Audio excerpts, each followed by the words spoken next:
Երևանի պետական համալսարանում դասախոսության ժամանակ ուսանողներին վիրավորանք եւ զրպարտություն տերմինները բացատրելու համար բերված այս օրինակի պատճառով է ԲՈՒՀ-ի ղեկավարությունը որոշել աշխատանքից ազատել միջազգային հարաբերությունների ֆակուլտետի դասախոս Սահակ Մանուկյանին։ Պարզվում է, որ դասախոսության ժամանակ իմ բերած օրինակը վիրավորել է իշխող կուսակցության մի երեսփոխանուհու արժանապատվությունը, որից հետո ԵՊՀ ռեկտորը որոշել է ինձ ազատել աշխատանքից։ Նա որոշման հետ համաձայն չէ, ասում է, քաղաքական ռեժիմների խոսքի ազատության վերաբերյալ դասախոսությունն է ընդամենը փորձել պատկերավոր օրինակներով ներկայացնել։ Որպեսզի ուսանողների մոտ տպավորվի, ես նրանց օրինակներ եմ ներկայացրել, իրական, կենդանի օրինակներ եմ ներկայացրել։ Մասնավորապես սկսել եմ Scotch & Whisky ֆիլմից, որտեղ մի դրվագ կա,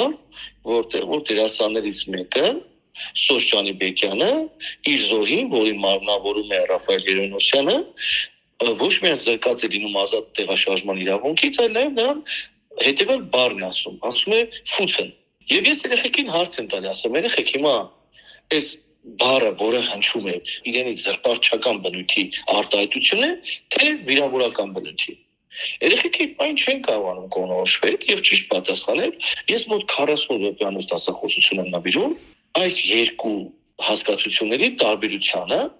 եւ վերջում բոլորը միանշանակ հանգել են այն եզրակացության, որ սա վիրավորական բնույթի արտահայտություն է։ Քննարկման ընթացքում գրատախտակին դասախոսը նշումներ է արել, առանց պատկերացնելու, որ դրանք ավելի ուշ որպես իրեղեն ապացույց կարող են օգտագործվել իր դեմ եւ վերջ դնել Մայրբուհում իր 15 տարվա կարիերային։ Ուսանողներից մեկը, որն ինչպես հետո է հայտնի դարձել դասախոսին, Ազգային ժողովի քաղաքացիական պայմանագիր խմբակցության падգամավոր Արուսյակ Մանավազյանի դուստրն է, գաղտնի տեսանկարահանել է դասաժամի այդ հատվածը։ Այն ավելի ուշ հայտնվել է ԲՈՒՀ-ի ղեկավարության մոտ։ Իմ դասախոսությունը ամբողջական ներկայացնելու փոխարեն ինքը միայն պատառիկ է հատված է ներկայացնում, կտրված, որտեղ որ գրատախտակի վրա գրված է խոսքի ազատություն, նրա երկու սահմանափակումները, վիրավորանք եւ զրպարտություն եւ վերջում երբ որ հանգել ենք այն եզրակացության, որ այդ ֆիլմում հնչող արտահայտությունը իրենց վիրավորանք է ներկայացնում, վիրավորանքի տակը գիծ եմ քաշել եւ գրել եմ այդ արտահայտությունը, որին հոմանիշ է օրինակ հիմարը կամ ապուշը։ Ուրբաթ օրը Սահակ Մանուկյանը էլեկտրոնային փոստով ստացել է աշխատանքից ազատման հրամանը, որի մեջ նշված է եղել, թե հեռացման պատճառն ակադեմիական միջավայրում ոչ հարիր բառապաշար օգտագործելն է։ Դասախոսը նշում է, այդ օրինակից բացի այլ արտահայտություններ դասաժամին չեն հնչել։ Ուսանողներն էլ դժգոհություն չեն հայտնել, ավելին անգամ զանգը հնչելուց հետո էլ շարունակել են հարցեր ուղղել իրեն։ Դասախոս Մանուկյանը Facebook-ի իր էջում քաղաքական ակտիվություն չի ցուցաբերում։ Նա սակայն փաստաբան է եւ իր էջում կիսվում է պետական կառույցների դեմ իրավական հարթությունում տարած հաղթանակներով։ Ավելին մայիսին, երբ արդեն թեժացել էին իշխանության եկեղեցու դեմ, նա իր էջում տեղադրել է Մայր Աթոռի լուսանկարը։ Արդյոք դասախոսի գործունեությունը կարող էր պատճառ դառնալ, որ իշխանական падգամավորը փորձեր հասնել նրա աշխատանքից ազատմանը։ Դասախոսը ինքը այս հարցի պատասխանը չունի, բայց ասում է վստահ է իշխանական падգամավորը լծակներ է գործի դրել իրեն համալսարանից հեռացնելու համար։ Падգամավորը մինչդեռ պնդում է, ինքը չի միջամտել։ Իր գործողությունների մեջ թող մեղավորություն փնտրի եւ ոչ թե իմ հետ կապված կամ իմ աղջկա հետ կապված խնդիրներ տեսնի, որովհետեւ ես չեմ իրեն աշխատանքի ընդունել, ես չեմ իրեն հեռացնում եւ իր գործատուի հետ թող իր հարաբերությունները բարձի, բայց հնարավոր է դա եք օգտագործել։ Ես կխնդրեմ,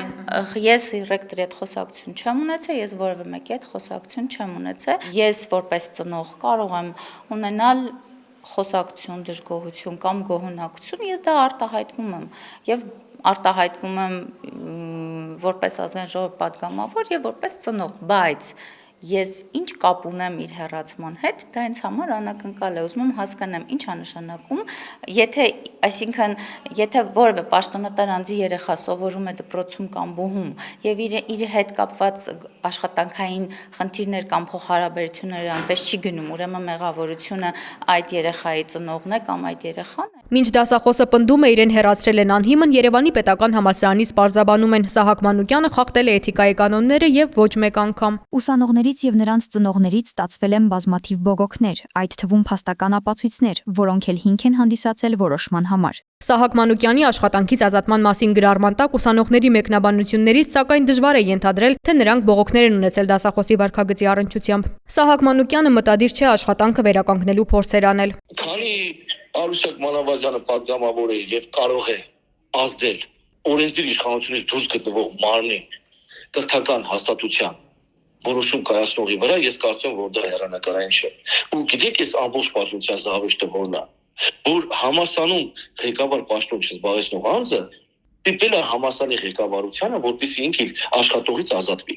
Հատկանշական է, որ Արուսյակ Մանավազյանը, որին անհանգստացնում է դասախոսության ժամանակ որպես օրինակ բերված արտահայտությունը, ոչ միայն երբեք դեմ չի արտահայտվել, երբ ազգային ժողովի ամբիոնից իր թիմակիցները վիրավորել են ընդդիմությանը, այլև ինքն էլ վերջին շրջանում ակտիվ կրկնում է վարչապետ Փաշինյանի կողմից ներդրված խոսույթը ու օրինակ ամենայն հայոց կաթողիկոսին տարբեր հարթակներում, այդ թվում հարցազրույցների ժամանակ կտրիչ Ներսիսյան է անվանում։